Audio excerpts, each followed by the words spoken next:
Donald Trump est réélu et des félicitations fusent depuis l'Afrique. Chers amis, un événement qui enflamme les réseaux sociaux ces derniers temps et qui surprend la scène internationale, la réélection de Donald Trump à la présidence des États-Unis a provoqué donc une vague de réactions en Afrique. Que ce soit des présidents africains ou des populations africaines, des félicitations, des messages affluent de partout et ne cessent de fuseler. Donald Trump élu président des États-Unis et les larmes des gauchistes commencent à arriver. Ça y est, c'est terminé. Victoire pour Donald Trump. Une mauvaise nouvelle pour la Palestine et pour le Proche-Orient. Je ne suis pas spécialement d'accord avec vous là-dessus, car je tiens à vous rappeler qu'aujourd'hui nous avons un conflit qui dure, qui est donc financé par les États-Unis depuis maintenant 1 an, mais vraiment de façon très violente. Et je tiens à vous rappeler que ce n'était pas Donald Trump qui était à la tête des États-Unis à ce moment-là, mais bien Joe Biden et sa vice-présidente Kamala Harris. Donald Trump est désormais le prochain président des États-Unis. Car le carnage qui se passe à Gaza en ce moment, le carnage qui se passe au Liban a été financé par les démocrates américains et non par Donald Trump. Alors, ok. Les Américains ont préféré quelqu'un qui a déjà géré une entreprise. Le 47e président, il gagne haut les mains, 51% contre 49% pour Kamala Harris. Eh bien, ce retour inattendu au pouvoir a suscité chez certains leaders africains un enthousiasme inébranlable entre admiration pour son audace et espoir de collaboration renouvelée. Et dans les rues, ce soutien est amplifié par une jeunesse fascinée par sa personnalité hors norme. Les pays africains comme le Nigeria, la Côte d'Ivoire et même le Kenya ont vu leurs réseaux sociaux s'embraser de commentaires et d'analyses. Des journalistes, des posts télévisés, des réseaux sociaux comme TikTok, Facebook, Instagram et même YouTube font tous des analyses concernant cette réélection du grand président américain Donald Trump.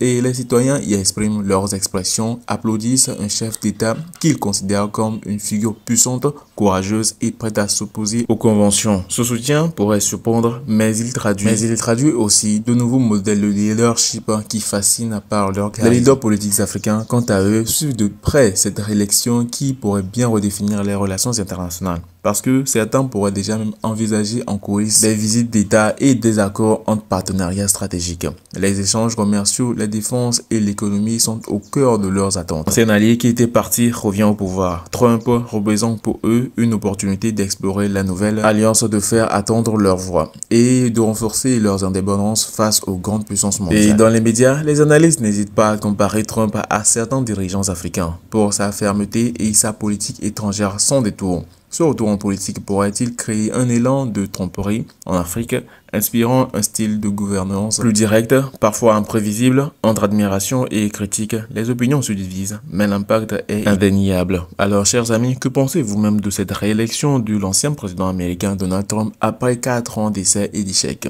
Mettez-nous tous vos avis dans les commentaires si vous êtes pro Kamala Harris ou soit vous aurez souhaité que ce soit vraiment Donald Trump qui soit élu comme président des États-Unis en 2024. C'est donc officiel, Donald Trump devient le 47e président des États-Unis. Alors vous avez suivi en live avec moi jusqu'à peu près 2h30 du matin hier le déroulement État par État de l'élection américaine.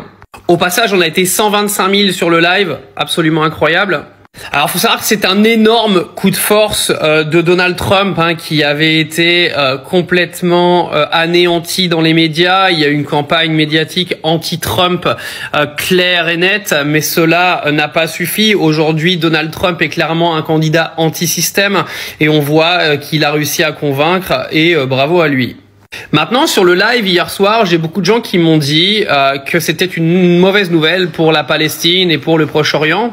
Je ne suis pas spécialement d'accord avec vous là-dessus, car je tiens à vous rappeler qu'aujourd'hui nous avons un conflit qui dure, qui est donc financé par les États-Unis depuis maintenant 1 an, mais vraiment de façon très violente. Et je tiens à vous rappeler que ce n'était pas Donald Trump qui était à la tête des États-Unis à ce moment-là, mais bien Joe Biden et sa vice-présidente Kamala Harris. Car le carnage qui se passe à Gaza en ce moment, le carnage qui se passe au Liban a été financé par les démocrates américains et non par Donald Trump. Alors, ok, moi je pense qu'aujourd'hui, pour le Proche-Orient, le choix entre Kamala Harris et Donald Trump, c'était un petit peu entre choisir la peste ou le choléra, car de toute façon, les Américains sont aujourd'hui des pro-Israël. Et honnêtement, je vais vous le dire, je pense que l'élection de Donald Trump ne changera absolument rien au conflit au Proche-Orient. Rien de négatif supplémentaire ne pourra être fait de toute façon, car les Américains ont créé un désastre en finançant l'armée israélienne et le gouvernement israélien depuis un an.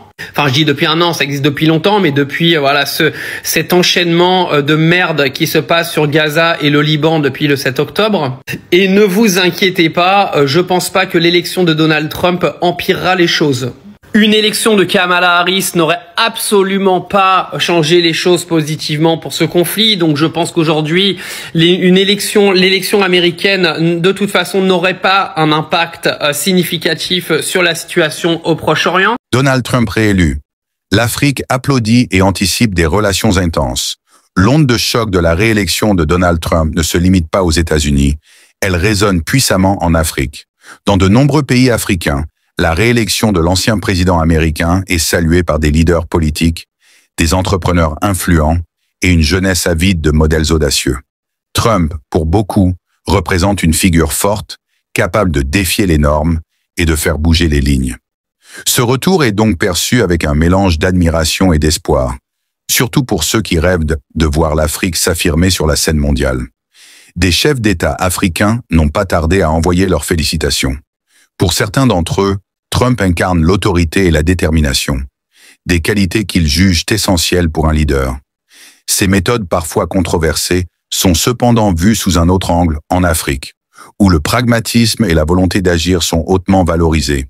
On anticipe déjà des rencontres diplomatiques avec des dirigeants prêts à engager des partenariats stratégiques, espérant que le pragmatisme de Trump puisse ouvrir des voies nouvelles en matière de commerce, de sécurité et de développement économique. Sur le terrain économique, l'Afrique perçoit cette réélection comme une occasion en or. Sous Trump, de nombreux entrepreneurs africains espèrent voir des mesures facilitant l'accès au marché américain et des investissements accrus dans les infrastructures. Le potentiel de croissance en Afrique attire de plus en plus les investisseurs, et l'on espère que le deuxième mandat de Trump viendra renforcer les relations d'affaires, stimulant ainsi l'émergence de nouvelles industries sur le continent. Des secteurs comme l'énergie, la technologie et l'agriculture pourraient ainsi bénéficier d'un nouvel élan. Dans la société civile africaine, cette élection suscite un vif débat. Si une partie de la population applaudit la ténacité de Trump et admire son style, une autre s'interroge sur l'impact de ces politiques. Eh bien, ce retour inattendu au pouvoir a suscité chez certains leaders africains un enthousiasme inébranlable entre admiration pour son audace et espoir de collaboration renouvelée. Et dans les rues, ce soutien est amplifié par une jeunesse fascinée par sa personnalité hors norme. Les pays africains comme le Nigeria, la Côte d'Ivoire et même le Kenya ont vu leurs réseaux sociaux s'embraser de commentaires et d'analyses. Des journalistes, des posts télévisés, des réseaux sociaux comme TikTok, Facebook, Instagram et même YouTube font tous des analyses concernant cette réélection du grand président américain Donald Trump. Et les citoyens y expriment leurs expressions, applaudissent un chef d'État qu'ils considèrent comme une figure puissante, courageuse et prête à s'opposer aux conventions. Ce soutien pourrait surprendre, mais il traduit aussi de nouveaux modèles de leadership qui fascinent par leur charisme. Les leaders politiques africains, quant à eux, suivent de près cette réélection qui pourrait bien redéfinir les relations internationales. Parce que certains pourraient déjà même envisager en coulisses des visites d'État et des accords entre partenariats stratégiques. Les échanges commerciaux, la défense et l'économie sont au cœur de leurs attentes. C'est un allié qui était parti revient au pouvoir. Trump représente pour eux une opportunité d'explorer la nouvelle alliance, de faire attendre leur voix et de renforcer leurs indépendances face aux grandes puissances mondiales. Et dans les médias, les analystes n'hésitent pas à comparer Trump à certains dirigeants africains pour sa fermeté et sa politique étrangère sans détour. Ce retour en politique pourrait-il créer un élan de tromperie en Afrique, inspirant un style de gouvernance plus direct, parfois imprévisible? Entre admiration et critique, les opinions se divisent, mais l'impact est indéniable. Alors, chers amis, que pensez-vous même de cette réélection de l'ancien président américain Donald Trump après 4 ans d'essais et d'échecs? Mettez-nous tous vos avis dans les commentaires. Si vous êtes pro Kamala Harris ou soit vous aurez souhaité que ce soit vraiment Donald Trump qui soit élu comme président des États-Unis en 2024. C'est donc officiel, Donald Trump devient le 47e président des États-Unis. États-Unis. Alors vous avez suivi en live avec moi jusqu'à peu près 2h30 du matin hier le déroulement État par État de l'élection américaine. Au passage, on a été 125 000 sur le live, absolument incroyable. Alors, faut savoir que c'est un énorme coup de force de Donald Trump qui avait été complètement anéanti dans les médias. Il y a eu une campagne médiatique anti-Trump claire et nette, mais cela n'a pas suffi. Aujourd'hui, Donald Trump est clairement un candidat anti-système et on voit qu'il a réussi à convaincre et bravo à lui. Maintenant, sur le live hier soir, j'ai beaucoup de gens qui m'ont dit que c'était une mauvaise nouvelle pour la Palestine et pour le Proche-Orient. Je ne suis pas spécialement d'accord avec vous là-dessus, car je tiens à vous rappeler qu'aujourd'hui, nous avons un conflit qui dure, qui est donc financé par les États-Unis depuis maintenant 1 an, mais vraiment de façon très violente. Et je tiens à vous rappeler que ce n'était pas Donald Trump qui était à la tête des États-Unis à ce moment-là, mais bien Joe Biden et sa vice-présidente Kamala Harris. Car le carnage qui se passe à Gaza en ce moment, le carnage qui se passe au Liban a été financé par les démocrates américains et non par Donald Trump. Alors, ok, moi je pense qu'aujourd'hui, pour le Proche-Orient, le choix entre Kamala Harris et Donald Trump, c'était un petit peu entre choisir la peste ou le choléra, car de toute façon, les Américains sont aujourd'hui des pro-Israël et honnêtement, je vais vous le dire, je pense que l'élection de Donald Trump ne changera absolument rien au conflit au Proche-Orient. Rien de négatif supplémentaire ne pourra être fait de toute façon car les Américains ont créé un désastre en finançant l'armée israélienne et le gouvernement israélien depuis 1 an. Enfin, je dis depuis 1 an, ça existe depuis longtemps, mais depuis voilà cet enchaînement de merde qui se passe sur Gaza et le Liban depuis le 7 octobre. Et ne vous inquiétez pas, je pense pas que l'élection de Donald Trump empirera les choses. Une élection de Kamala Harris n'aurait absolument pas changé les choses positivement pour ce conflit. Donc je pense qu'aujourd'hui, l'élection américaine, de toute façon, n'aurait pas un impact significatif sur la situation au Proche-Orient. La vidéo dans les commentaires et surtout n'oubliez pas de partager la vidéo à un ami aussi qui ne sait pas encore que Donald Trump est élu comme 47e président des États-Unis à nouveau et surtout abonnez-vous, activez la cloche de notification et surtout restez branchés pour ne plus jamais avoir manqué de vidéos concernant les actualités américaines, surtout africaines et surtout ceux du monde entier. Ciao.